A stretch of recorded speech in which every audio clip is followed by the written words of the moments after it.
Super star Natasekhar Krishna జయంతి కార్యక్రమం ఒంగోలు సంతపేటలోని శివం శరణాలయం ఆవరణంలో కృష్ణ అభిమాన సంఘ నాయకుడు జలాది మోహన్ బాబు అధ్యక్షతన జరిగింది. ఈ కార్యక్రమానికి ముఖ్య అతిథిగా పాల్గొన్న మాజీ మున్సిపల్ చైర్మన్ మంత్రి శ్రీనివాసరావు మాట్లాడుతూ, భారతీయ సినీ చరిత్రలో కృష్ణ తన పేరు సువర్ణాక్షరాలతో లిఖించుకున్నారని, ఆయన స్థానం ఎప్పటికీ చెరిగిపోనిదని, ఎన్నిటికీ మాసిపోనిదని, ఆయన స్ఫూర్తితోనే నేను రాజకీయాల్లోకి వచ్చానని, అతి త్వరలోనే సూపర్ స్టార్ కృష్ణ విగ్రహ ఆవిష్కరణ ఒంగోలులో జరుగుతుందని అన్నారు. ఆయన మాట్లాడుతూ, తేనె మనస్సులు చిత్రంతో కృష్ణ మంచి పేరు తెచ్చుకున్నారని, ఆయన సంభాషణలు పలికే తీరు, హావభావాలు, ప్రదర్శించే విధానం, ఆహార్యం వంటి విషయాల్లో ఆయన తీసుకున్న ప్రత్యేక శ్రద్ధ అశేష అభిమానులకు దగ్గర చేసిందని, మోసగాళ్లకు మోసగాడు చిత్రంతో ప్రపంచవ్యాప్తంగా భారతీయ సినిమా గొప్పతనాన్ని ప్రపంచానికి చాటారని మంత్రి శ్రీనివాసరావు అన్నారు. ఈ కార్యక్రమంలో ఒంగోలు నగర అభివృద్ధి కమిటీ అధ్యక్షుడు సామాజికవేత్త మారెళ్ల సుబ్బారావు ఆధ్వర్యంలో జరిగింది. శివం నిత్య అన్నదానం ద్వారా ఒంగోలు నగరంలో వందలాది మందికి సూపర్ స్టార్ కృష్ణ అభిమానుల ఆధ్వర్యంలో అన్నదానాన్ని కూడా నిర్వహించారు. ఈ కార్యక్రమంలో కొఠారి రాము, శివం ఫౌండేషన్ చైర్మన్ గొల్లపూడి శ్రీహరి, ఉలిచి బాబురావు, పాలిటి కోటేశ్వరరావు, మల్లవరపు శ్రీనివాసరావు, ఉపాధ్యాయ సంఘ నాయకులు కావేటి వెంకటేశ్వర్లు, షేక్ అహ్మద్, కె రాము, పి శ్రీనివాసరావు, మల్లుల శ్రీనివాసరావు కూడా పాల్గొన్నారు.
ప్రజానటుడు నటశేఖర సూపర్ స్టార్ కృష్ణ గారి జన్మదినోత్సవం.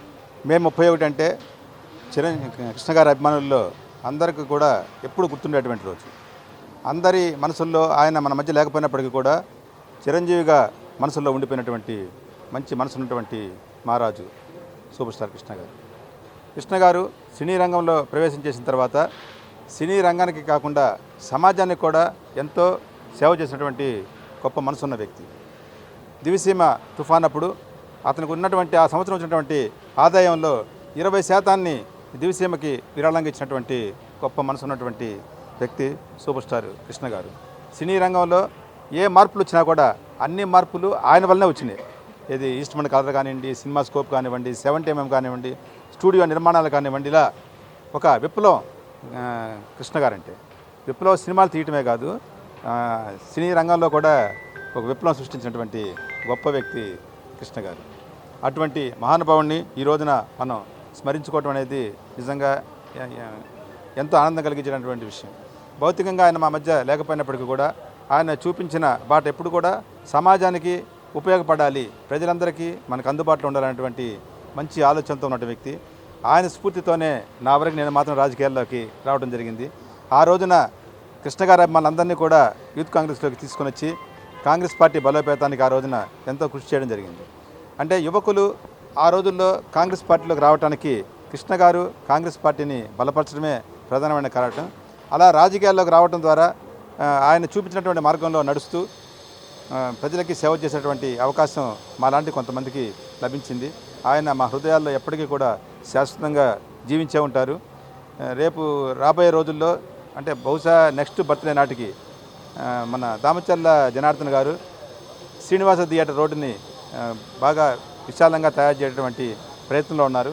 ఆ జంక్షన్లో సూపర్ స్టార్ కృష్ణ గారి విగ్రహాన్ని ఏర్పాటు చేయడానికి జనార్దన్ గారి పర్మిషన్ తీసుకొని అక్కడ ఏర్పాటు చేయడానికి ప్రయత్నం చేస్తామని చెప్పేసి తెలియజేస్తూ, అలా ప్రజల హృదయాల్లో ఎప్పుడు కూడా కృష్ణ గారు గుర్తుండే విధంగా శాశ్వతమైనటువంటి ఒక నిర్మాణాన్ని అక్కడ ఏర్పాటు చేసేటువంటి ప్రయత్నం చేస్తామని చెప్పని తెలియజేస్తూ సెలవు తీసుకుంటాం. ఈరోజు పుట్టినరోజు జరుపుకున్న సూపర్ స్టార్ కృష్ణకి అభిమానిగా ఎన్నో ఏళ్ళ నుంచి మేము అందరం ఆయన అభిమానులుగా ఉన్నాము. మేము ఎప్పుడు కూడా ఆయన సాహసానికి ఒక మారు పేరు. సాహసం అంటే సూపర్ స్టార్ కృష్ణ అంటారు. చలనచిత్ర చరిత్రలోనే ఎన్నో అద్భుత విజయాలు అద్భుతంగా సృష్టించిన మహా వ్యక్తి. అలాంటి ఆయన అభిమానిగా ఉండటం మాకు గర్వకారణంగా ఉంది. ఈరోజు మహానటులు సూపర్ స్టార్ నటశేఖర కృష్ణ గారి 80వ జయంతి. ఒక స్ఫూర్తిదాయకమైన వ్యక్తి ఆయన. ఎందువల్లంటే అతి సాధారణ రైతు కుటుంబంలో పుట్టిన ఆయన మరి అసాధారణమైన స్థాయి. ఆయన నటించిన మోసగాలైన సినిమా దాదాపుగా 156 దేశాల్లో ఆ రోజుల్లోనే ప్రదర్శింపబడిన పాన్ వరల్డ్ ఏకైక సినిమా ఇండియాకే కీర్తి తెచ్చిన సినిమా. భారతీయులు కూడా ఈ స్థాయిలో ఎంత టెక్నాలజీ ఉపయోగించి సినిమాలు తీయగలరు అని నిరూపించిన మహా గొప్ప వ్యక్తి ఆయన. మరి అన్ని విధాలుగా పరిశ్రమ మరి తెలుగు రాష్ట్రాలకు రావడంలోనూ హైదరాబాద్లో స్థిరపడటంలోనూ ఆయన అనేక విధాలుగా సహాయం చేశారు. అద్భుతమైన సినిమాలు తీశారు. ఆయన ఎప్పుడు స్ఫూర్తిదాయకంగా ఉంటారు. Thank you.